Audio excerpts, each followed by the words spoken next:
Bonjour et bienvenue dans ce sixième chapitre consacré à Fusion de Blackmagic. Dans ce sixième chapitre, je vais vous parler des AOVs. AOVs en anglais, c'est Arbitrary Output Variable. Donc, ce sont simplement des passes de données.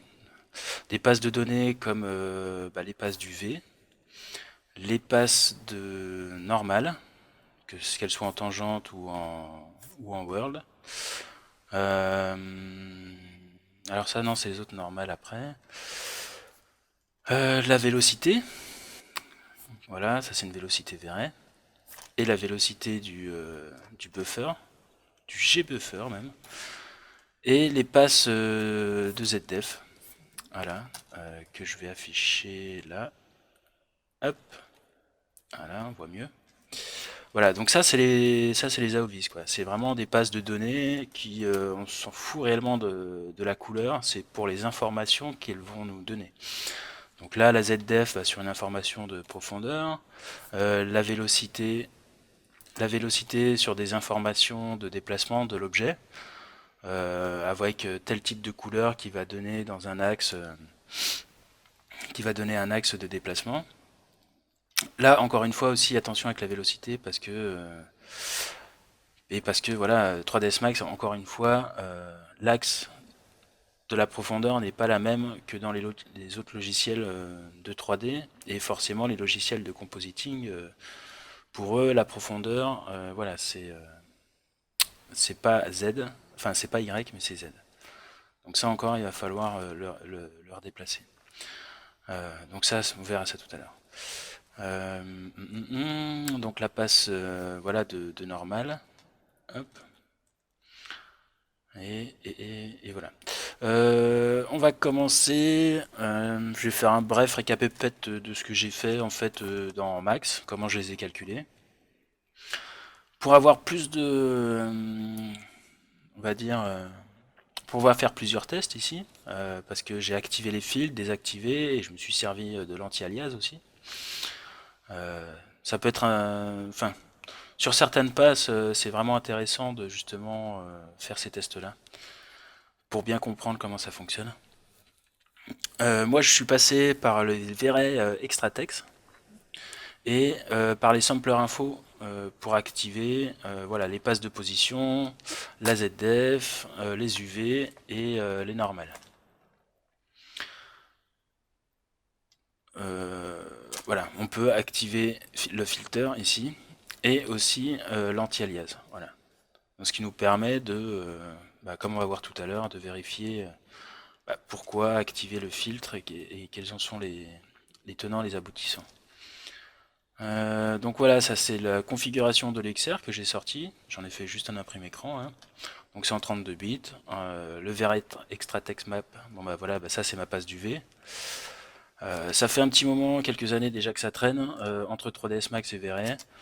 Les extratext, quand on les renomme, on aura beau rafraîchir ou forcer, même juste en faisant un pré-process ou un pré-post, ou un post-process, quand on calcule l'image, de toute manière, ça restera en Vert Extratext, à moins de passer, ou alors d'avoir un développeur pour faire ça dans des conditions de production, mais à chaque fois, ça reste en Vert Extratext. Bon, bref. Et la passe de vélocité. Bon, voilà. Alors, on va commencer par la passe du V. Voilà, comment utiliser une passe du V en fait dans Fusion. Donc là, c'est en gamma de 1. Donc, hop, pour l'affichage, on passe par la lutte ici. Hein. Donc là, je vais copier ça, je la colle. Donc ça, c'est ma passe de... Ça, c'est mon XR que j'ai calculé. Et ça va être la texture que je vais lui appliquer. Je me suis pas foulé, hein, tac. D'ailleurs, pour que ça puisse toujours être dans le même flux de travail, je vais me mettre ici en sRGB, parce que c'est une image sRGB, et je vais lui enlever son gamma. Voilà. Donc là, on est bon. Tac, voilà. Dans mon EXR, dans les formats ici, je vais aller lui dire je vais aller rajouter mes passes du V, tout simplement. Donc ici, il n'y en a pas. je vais aller dans les extra textes, donc comme on a vu tout à l'heure. Et là, je vais prendre les couleurs principales. Donc il n'y a pas de bleu, hein, c'est que du rouge et du vert. Donc en U, je vais prendre le rouge et en V, extra texte, je vais prendre le vert. Voilà. Donc là, ici, j'ai bien maintenant mes passes d'UV qui sont ici. Je me remets en couleur. Il y a un outil dans Fusion qui permet, un peu comme dans 3ds Max, de faire des UV maps, ou pas des unwrap, mais faire des UV maps, donc d'appliquer une texture par rapport à des coordonnées. Donc cet outil s'appelle Texture. Voilà, TXR. Quand on a notre passe d'UV qui est déjà intégrée ici, dans le loader, il n'y a aucun problème. Donc là, on vient le rajouter dans le fil conducteur ici. Et là, j'ai ma texture que je vais appliquer dans la couleur verte. Voilà, c'est le slot, clic droit, hop, texture. L'image n'a pas été... si, bon, il n'y en a pas besoin. Voilà, avec le slot texture, lui, par contre, il applique, voilà, il applique ça sur toute l'image. Après, à vous de refaire un crop avec le masque ici. Hop, et voilà. Donc voilà, tout simplement. Je veux dire, l'outil texture, il fait tout. Voilà. Donc là, c'est un peu crappy. C'est un peu crappy parce que je suis parti sur un fichier qui n'est justement pas, enfin qui n'a pas été filtré. Donc là, voilà, c'est quelque chose de tout cracra. Dans le slot texture, on peut, enfin voilà, changer les UV, les mettre comme on veut. Utiliser un masque pour, voilà, juste mettre la texture sur le petit pylône devant, sur le sol ou juste sur la tipote. On peut faire un scale des UV dans n'importe quel sens. Juste faire un offset, voilà.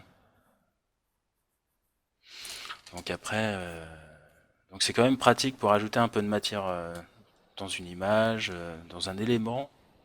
Je sais pas, moi, des vitres. Enfin bref, voilà. Alors pour nos passes d'UV, donc j'ai refait, voilà, je suis allé un petit peu plus loin, c'est surtout pour les filtres. Ce que j'ai fait ici, donc, je ne suis pas resté en gamma de 1, mais j'ai appliqué un gamut, voilà, ici directement. Et comme ça, pour ma texture, je suis resté en 2-2, quoi. Je voulais pas me prendre la tête, là c'est vraiment, enfin pas me prendre la tête. Je veux dire là-dessus, c'était vraiment pas pour aller loin et surtout pour démontrer les filtres. Euh, Ici, là, c'est pour mes passes de masque. Voilà. Donc là, comme ça, j'en ai fait juste des masques. Donc, en haut, là, j'ai mes EXR, enfin ma passe de couleur. Et tout à gauche, j'ai mes différents filtres d'UV. Voilà. Tac. Et le RPF aussi, qui est un format, enfin, qui est un format dédié pour ça, quoi.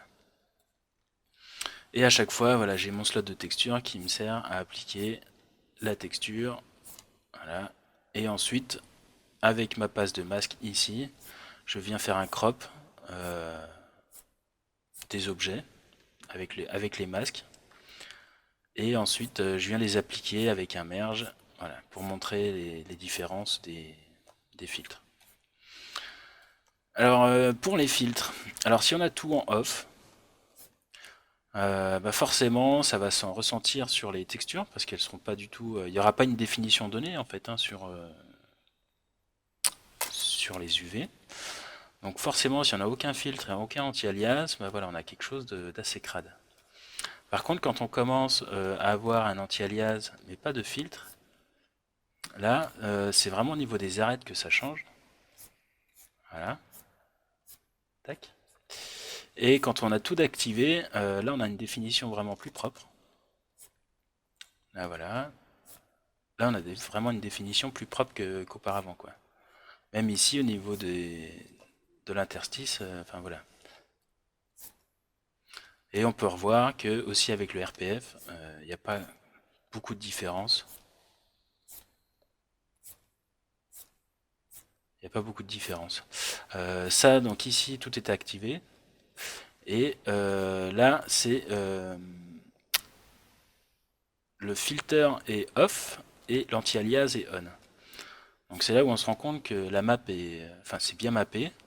Il y a, enfin toutes les, la passe du V est suffisamment précise pour lui accrocher une texture.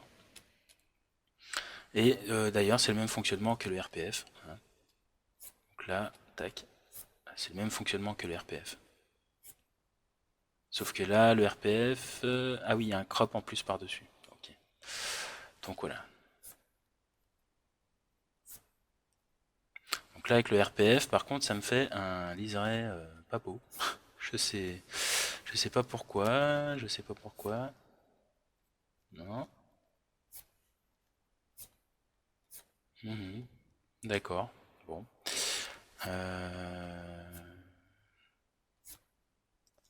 Ah, c'est très étrange, ouais. C'est très étrange parce que c'est un autre format. Comment il me fait ça? Ah, c'est vraiment avec le RPF, hein, ça me... Il me crée un liseré noir autour, c'est crade. Que sur cette partie-là. Ah, ah, d'accord. Parce qu'après le reste...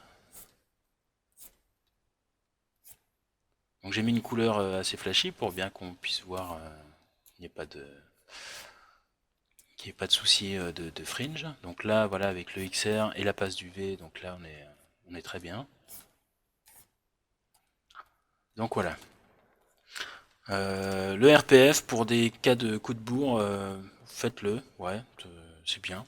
Enfin, voilà, vous sortez juste le fichier RPF, la texture est directement mise. Enfin, la passe du V est directement mise dedans, donc voilà, il n'y a aucun problème. Donc là, voilà, ça c'est pour les UV. Pour la passe de normale, donc pareil que tout à l'heure, je reprends mon exemple de la tipote. Je viens récupérer ça, voilà, je mets mon camut. Dans ma passe du V ici, toujours dans les formats, je viens lui dire comme quoi X, Y et Z normal. Alors ça va être NRM, voilà. Donc R, X, Y, Z. Donc R, G et B. Le bleu dans le sens de la profondeur. Hein, RGB, voilà. Donc là, j'ai bien mes passes de normal. Si je vais dessus, normal, voilà.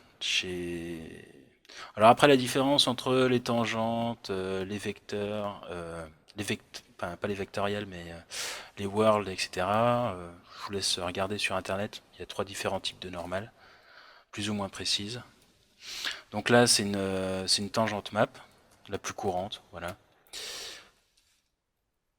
Donc là, le gamut, forcément, hein, il s'applique pas sur les passes de data, mais essentiellement sur la couleur. Donc voilà. Alors, comment appliquer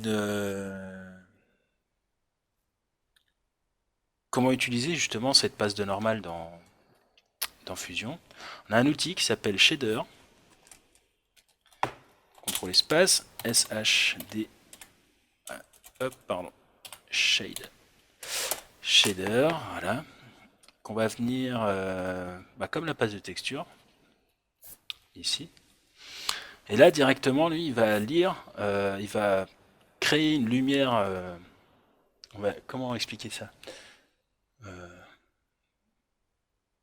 Il va créer une lumière dans un environnement 3D, on peut dire ça comme ça. Et vous allez pouvoir ensuite la déplacer et faire des rim lights, renforcer un petit peu plus le lighting ou forcer des ombres. Voilà, tac. Renforcer l'assise d'un objet ou enfin voilà, faire une légère rim light. Voilà. Donc par défaut, ce shader, il a toujours il garde l'ambiance, donc c'est la couleur de votre image. Donc ça, on va la mettre à 0. Et la diffuse, c'est pareil. on s'en fout. Nous, ce qu'on veut, c'est juste une valeur de noir et blanc pour en extraire, encore une fois, une luminance dans notre image. Donc là, voilà, maintenant on voit plus rien. Hop, et voilà. Donc là, comme ça, suivant les objets, on peut faire... alors, l'avantage et l'inconvénient, ben, bon, enfin voilà, c'est vrai que plus il y a de bits dans votre normal, donc 16, 32, plus il y aura de données, et plus ça sera précis. L'inconvénient, faut pas essayer... Enfin, je veux dire, il faut pas se dire, putain, c'est pourri, parce que il n'y a pas de... Enfin, je veux dire, c'est pas un outil de lighting avec des ombres projetées, hein. Donc quand on bouge la normale, forcément, ce qui est ici là, euh, enfin, l'intérieur aussi est illuminé quoi. Pour lui, c'est juste les faces, voilà, tout ce qui va dans ce sens-là, en X ou en Y ou en Z, lui, il vient les illuminer quoi. Donc voilà, donc ça c'est pour les shaders. Donc après on peut voir, ici j'en avais fait différentes pour les worlds, pour la tangente. Et ça c'était quoi? Ça c'était avec celle du gbuffer, voilà. Donc il n'y a pas réellement de différence à part celle du world. Tout simplement c'est par rapport à l'objet quoi. Voilà. Tangente objet. Donc ça c'est une des plus connues, des plus répandues même, beaucoup dans le jeu vidéo. Et la passe de world qui est spécifique à l'univers de votre scène en 3D. Donc voilà, ça dépend quoi. Ça va dépendre de ce que vous voulez faire. Ensuite, les histoires de filtres. Pour les histoires de filtres off, on, off, le mieux c'est d'avoir vraiment tout 100% de mi. Voilà, j'essaie de pousser un petit peu en reprenant en même temps les deux maps du V qu'il y avait au-dessus. Donc là, on peut voir, ça c'est vraiment juste un souci avec la passe du V. Mais autant rester sur ce qui a été balancé en UV, donc l'anti-alias à fond et le filtre off. Quoi. Voilà. Donc là, ce que j'ai fait, à l'identique, j'ai mon shader, tac, ici. Je lui ai donné enfin voilà, je lui ai donné une intensité. Je vais pousser la spéculaire ou pas, enfin voilà. Et dans mon partie shader, je vais donner une couleur. Tac, je peux lui donner du vert. Et ensuite, j'ai fait un recrop avec toutes mes masques qui sont au-dessus. Et je suis venu l'appliquer, c'était celui-ci, si je ne me trompe pas, non. Ah voilà, c'était le premier. Et ensuite, je suis venu l'appliquer en screen voilà, sur mon objet. Donc après, on peut s'amuser à faire d'autres rimlights. Quelque chose de bien plus clair. Ici, shader, tac, je CTRL C, CTRL V. Là, mon autre shader, je peux lui donner une couleur rouge, mais qui sera dans l'autre sens. Ah, voilà. Merge. Hop. Tac, ici, je vais mettre ça en screen. Voilà. Et là, j'ai mes deux couleurs. J'extrais, je rapplique, et voilà.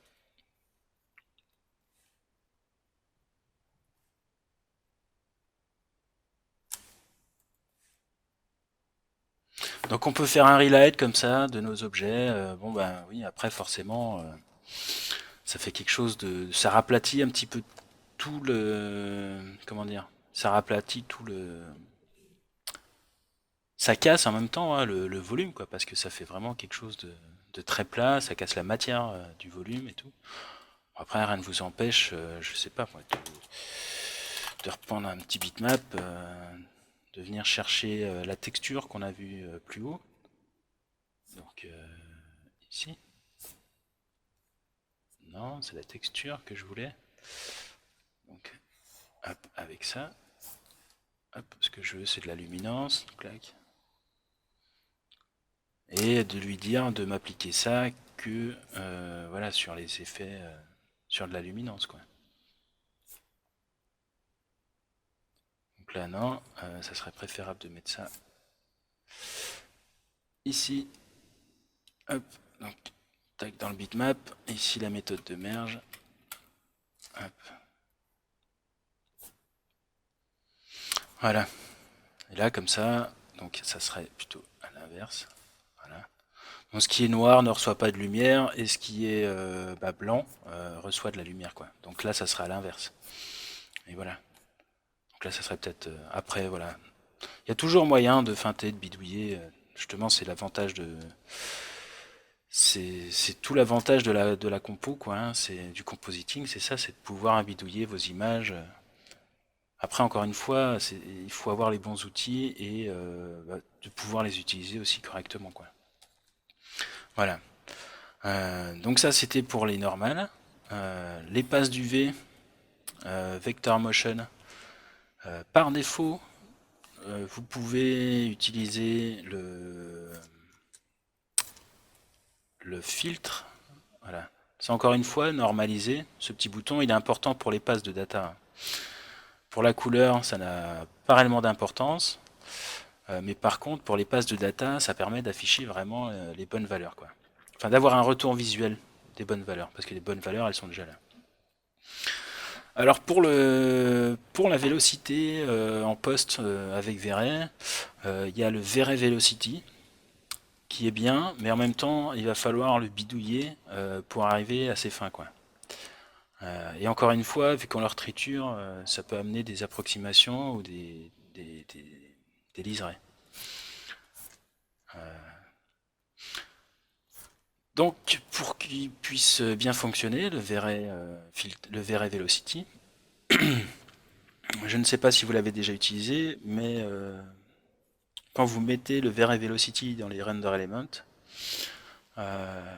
calculez votre image où il y a le plus de mouvement, enfin le mouvement le plus rapide, on va dire, et vous allez regarder dans vos render elements la case Velocity Max, qui va être, je sais pas moi, de 20, 50, 70, et vous allez recopier cette valeur dans la petite case juste en dessous, et c'est ce qui va vous donner voilà, une passe de vélocité entre guillemets normalisée.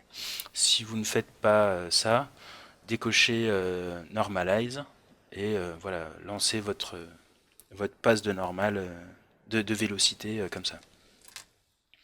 Donc le Color Curves, lui, ben, il va permettre surtout de redescendre de 0,5 dans les brightness, parce que justement, avec ces histoires de U et V1, enfin, de Y et de Z inversés, donc il faut passer par un Color Curves, et leur descendre de 0,5, voilà ici. Et ensuite, j'applique ça sur mon image de tout à l'heure. Tant qu'à faire, on va mettre les choses... hop.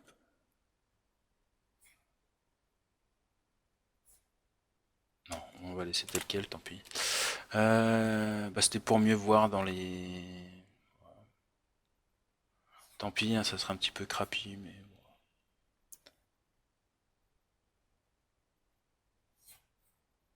Hop. Voilà, c'est comme ça on permet de voir un petit peu avec les rimes des normales le motion blur. Donc là voilà, le motion blur, c'est tout con. Contrôle espace, vector motion. Là par contre le vector motion blur de Fusion, il est vraiment performant, il fait des super beaux flous de mouvement quoi. Non, il est vraiment bien quoi. Le vector motion, alors comment il fonctionne? On peut passer soit par des vecteurs x, y, donc ici c'est ce qu'on a, hein, vecteur x, y, hop, là voilà, et ici, voilà. Ou alors passer par juste les channels rouge et vert. Donc rouge et vert, ça c'est bien quand on a justement notre passe ici là. Donc c'est du rouge et du vert. Séparément, on ne l'a pas converti avec un channel boolean pour lui dire, on lui a pas attribué voilà des canaux. Donc là, ça va être juste des informations de couleur qui lui va venir les interpréter. Donc là, rouge et vert. Et ce qui est en bas, moi je l'ai directement dans un channel vecteur, voilà. Donc là, par exemple, ici, dans ce vector motion, je lui ai dit, mais tu vas me prendre le vecteur X et le vecteur Y. Donc là, voilà, c'est la nuance. Soit vous passez par votre image, c'est une couleur toute simple, ou soit sinon vous avez déjà ça dans votre channel, ici, et là vous passez par du X et Y.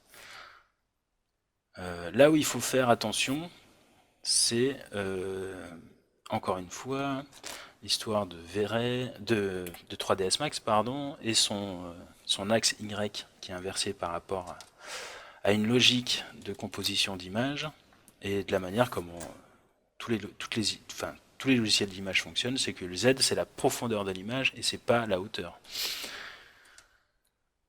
Donc dans nos outils de vecteurs, donc là on l'a déjà inversé ici, donc là il n'y en a pas besoin. Par contre, ce qu'il faut faire attention, c'est de flipper les channels. Là, on s'en rend bien compte. Si on ne flippe pas notre channel, la passe de vecteur ne veut pas forcément dire grand-chose, car déjà le mouvement, pour moi, je le connais, hein, mais ça va de bas à gauche jusqu'au au-dessus, là. Donc dans cette direction, là, je trouve que le motion blur, il coïncide pas du tout, quoi. Et ça, c'est ce souci entre l'axe Y et Z, entre l'axe Y et Z, voilà. Lui, Fusion, il comprend le Y et Max. Donc il faut lui dire de venir flipper ça. Donc flip Y channel. Et là voilà, c'est dans la bonne direction. Donc là déjà, avec la velocity là, il y a déjà... Moi je vous le dis, hein, parce que j'avais déjà fait ça dans pas mal de séquences d'images, c'est moins casse-couille de passer directement par le gbuffer de Véret. Donc là voilà, c'est moins casse-couille de récupérer cette image là, X, hop, je l'amène là. C'est moins casse-couille de passer par le gbuffer channel, ici, celui-là, que par la vélocité de Véret. Parce que derrière, ben, il faut la reconvertir, il faut la... voilà, etc. Donc c'est vraiment chiant. Là, ici, c'est directement, c'est précis. Les données, elles sont nickel.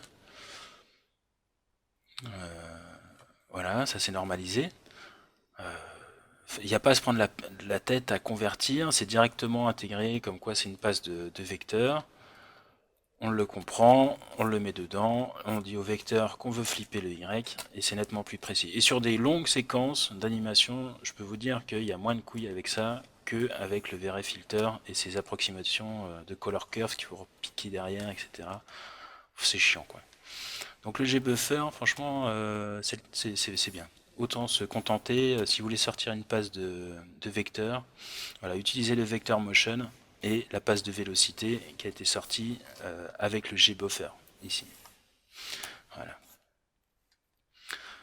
Donc voilà, donc on a fait la vélocité, la normale, les UV, et maintenant on va faire la ZDF. Alors la fameuse ZDF. La fameuse ZDF. Alors on a... Moi le premier au début, j'entendais les coverage, les machins, les ZDF, parce que c'est toujours... quand on veut faire des gros flous, il y a toujours ce souci de liseré, voilà, ça bave un peu. Comme ce que je vous avais montré sur le dernier chapitre, le dernier, Recent File. Si je me mets en... Voilà, c'était ça, monter, démonter. Ah, ça n'a pas de bol.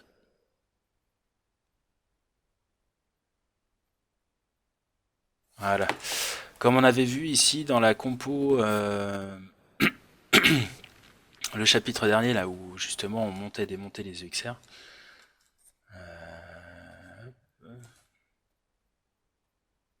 Ok. Voilà, où justement j'étais passé par ma passe de Z. Voilà, pour vous expliquer le truc. Voilà, je vais pousser un petit peu plus le radius, histoire de faire quelque chose de plus poussé avec un gros bokeh. Et là, on se retrouvait voilà, avec un léger crénelage comme ça. Bon, c'était vraiment pas top, quoi, hein. Surtout si là, je veux je veux ma mise au point vraiment sur le fringe, voilà, enfin, vraiment sur la découpe, histoire de bien découper ma mise au point. Là voilà, on voit quelque chose qui bave, c'est pas vraiment très propre quoi. Donc ça, voilà, c'est ce que je vais vous montrer, c'est le fait d'avoir une ZDF filtrée. Donc une ZDF filtrée, c'est ce que je vous expliquais plus haut. Ici, hop, j'enlève ça. Donc là voilà, ce qui m'a posé problème c'est ça, VRZDF state on. Voilà, ça c'est ce qui fait créneler votre ZDF. Ça c'est ce qui fait justement quand vous allez faire votre ZDF qui va faire des fringes dégueulasses autour quoi. Donc ce qui est mieux à faire c'est je l'ai pas. Ah bah j'ai pas fait de screen. Bon, et c'est d'avoir justement une VRZDF mais avec le state là de mettre en off. Voilà. Alors pour vous montrer les deux différences. Alors après pour la ZDF, il y a plusieurs outils dans Fusion. Vous avez le Def Blur qui fonctionne avec, je crois, si je me trompe pas, donc là j'ai ma passe de couleur et j'ai ma Z. Voilà, ok. Si je me trompe pas, c'est galère à le paramétrer, le Def Blur. Parce que là dedans, alors si je prends ça au-dessus, c'est quoi? Non, il va me dire. Blur image. Ah oui, d'accord. Donc si vous avez votre image ici EXR avec vos, vos canaux et la ZDF directement dedans, il y a juste à le plugger ici. Si vous passez par là, ça sera votre image en noir et blanc et il va falloir activer le Luma. Voilà, c'est ça. Donc là pour le Div Blur, je vais prendre un point de focal par ici. Et alors là, par contre, c'est là où ça va être chiant. Si je me rappelle bien pour le configurer, c'est vraiment galère.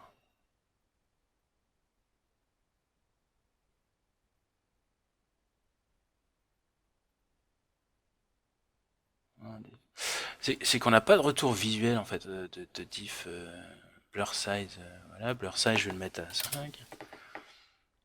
Pic, je sais pas, moi je vais mettre à 0,5. Oups. 0,4. Plein milieu. La doff, je sais pas, à 20.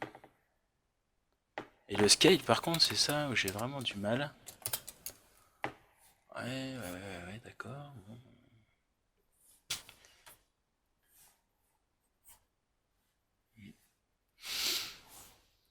Enfin, je me suis pas trop penché dessus, hein, à vrai dire, donc c'est à regarder.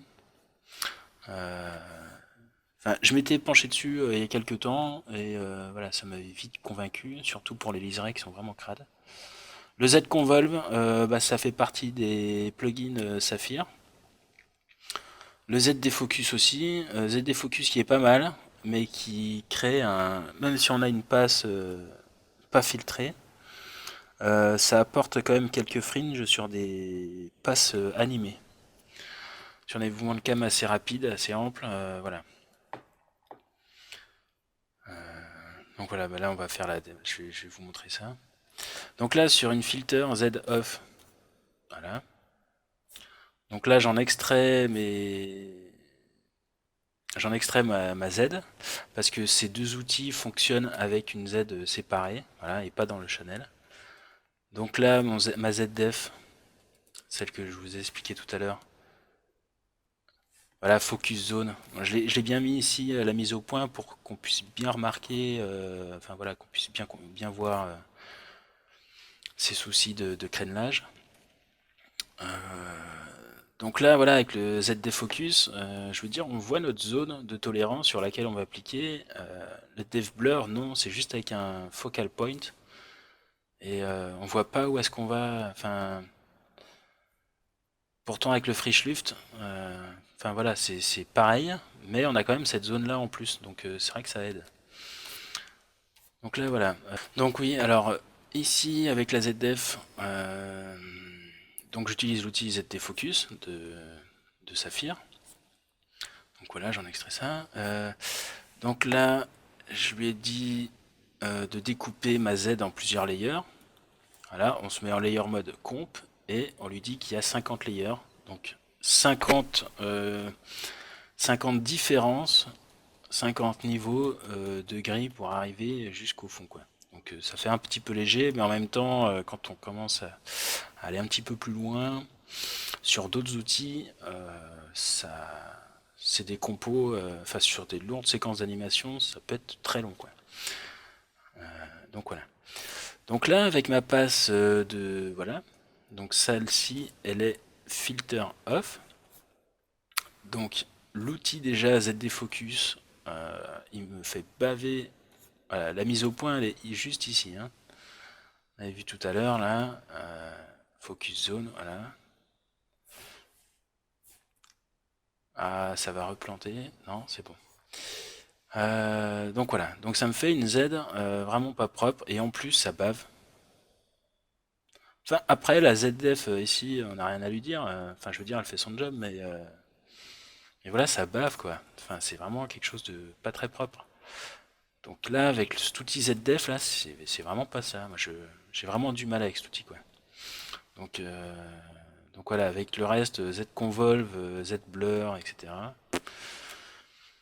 Vraiment un très bon plugin, c'est Frischluft. C'est vraiment un très bon plugin pour pouvoir faire des blurs. Donc là, on peut voir. Bon, après, ça, c'est avec la prémultiplication de l'image. Mais sinon, dans l'ensemble, ça fait vraiment un très beau flou, avec une très belle découpe. Enfin voilà. Donc là, c'est ce qu'on peut voir entre un filtre off. Donc là, j'ai bien fait exprès de prendre quelque chose de bien arrondi, une sphère, histoire de pousser le vis jusqu'au bout, hein, et voir quand même qu'il y a un léger crénelage, mais bon, ça c'est normal. Donc là, voilà, avec le filtre off, et ici, avec le filtre on. Voilà. Donc là, déjà, c'est vraiment crade, quoi. Pourquoi justement il y a cette différence de filtre? Parce que, en fait, si vous voulez, il y a une passe, en tout cas, si vous voulez utiliser à tout prix vous faire chier avec à mettre un filtre, il faut aussi en même temps sortir la passe de coverage qui va être en soustraction par rapport à à votre passe de Z. Donc, ce qui va vous enlever en fait ce léger pixel de trop tout autour des objets, ici. Donc en gros, je ne l'ai pas sorti là. Mais votre passe de coverage, ça va être cette passe de ZDF, mais avec un léger pixel en moins. Ah, qu'est-ce qu'il me fait lui? Non, c'est... Voilà. Ça va être voilà, votre passe de Z avec un léger pixel, avec un pixel en moins sur tous vos objets, et ça va être une soustraction entre ces deux images qui vont vous enlever cet effet indésirable quoi, hein, qui est là quoi. Voilà. Mais sans vouloir se prendre la tête en compo, vous sortez la passe de ZDF, pas du tout filtrée, et là au moins vous êtes sûr d'avoir une Z bien propre. Voilà.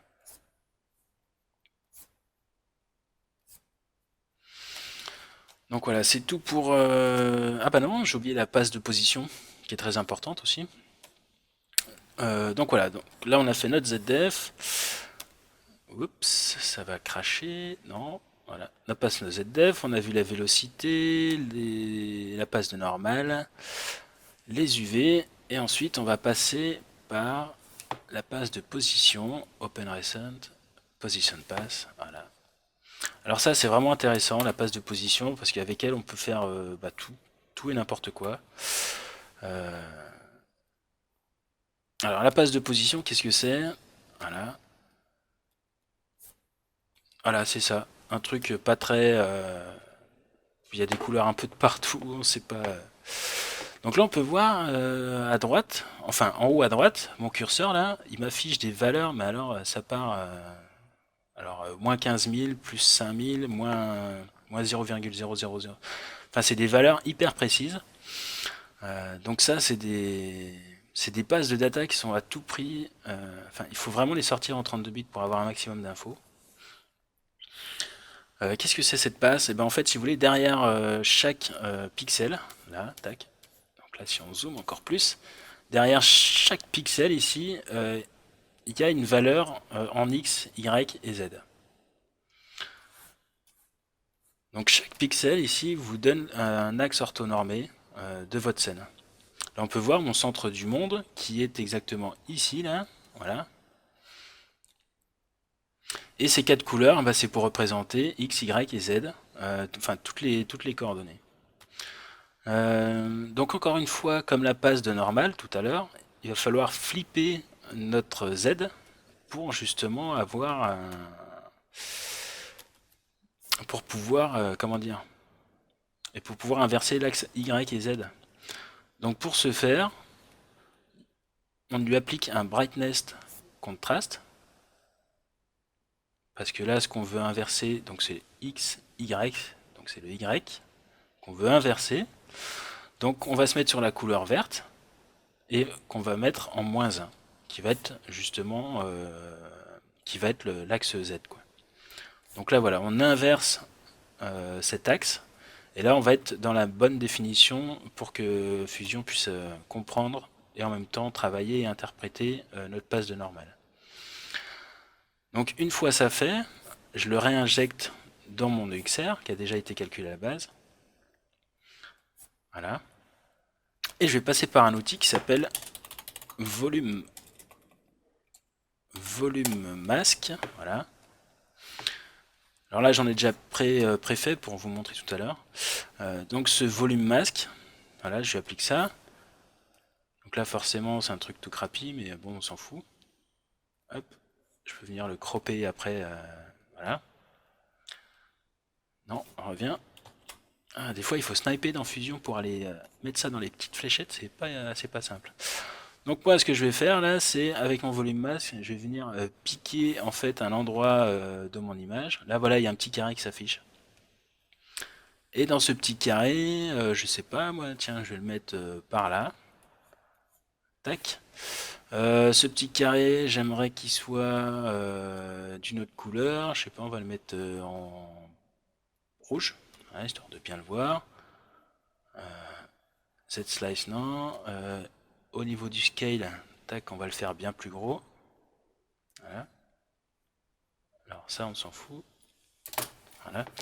Et déjà, on remarque que là, bah, j'ai ragrandi mon, comment ça s'appelle? J'ai ragrandi mon carré, mais il est caché derrière. Voilà. Tac. Donc là, je peux même le agrandir encore plus, hein. 10, 10. Hop. Pic. Et il sera toujours caché. Voilà. Donc là, ça c'est des masques, c'est vraiment précis. L'avantage, l'inconvénient, enfin je veux dire, ça utilisé en même temps avec parcimonie, parce que donc là c'est tout crénelé, hein. L'image, je l'ai rendue en alors, 1280 par 720 et surtout sans filtre, sans rien du tout, hein, parce que je voulais que ça trace un peu. Donc préférer une image un petit peu mieux définie, surtout au niveau des filtres. Voilà. Donc ça a utilisé vraiment pour un but précis.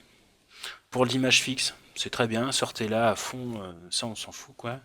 Mais dès que vous la passez en animation, ça commence à poutrer. Ça fait un peu comme la passe de vélocité, c'est que à chaque image, il va recalculer que tel pixel a telle coordonnée en X, Y, Z. Alors appliquer ça après un masque par-dessus, avec un élément qui va passer devant, derrière.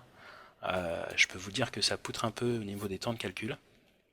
Donc là voilà, j'avais fait ça, un petit exemple. J'ai pas calculé l'image. Voilà, j'ai pas calculé la séquence, pardon.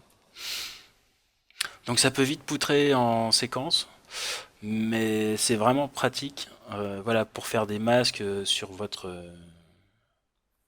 Donc là après ça, je veux dire, je l'ai appliqué sur l'image, mais j'en ai extrait un masque, hein.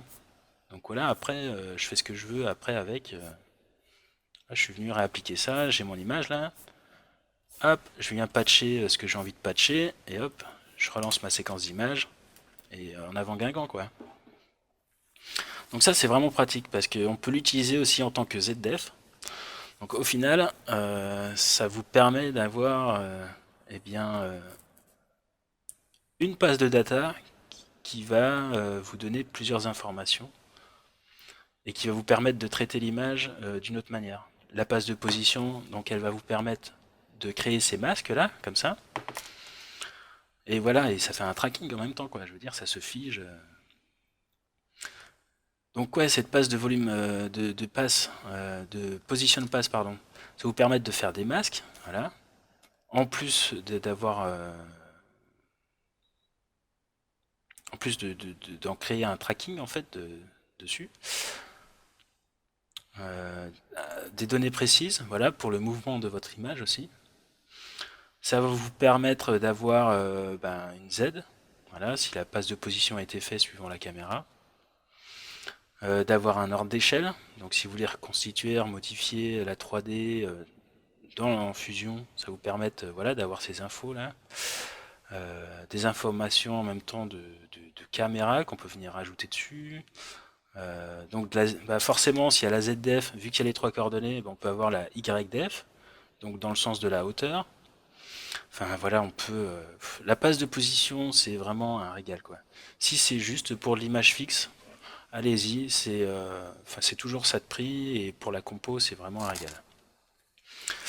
Donc voilà. Fin de cette 6e partie.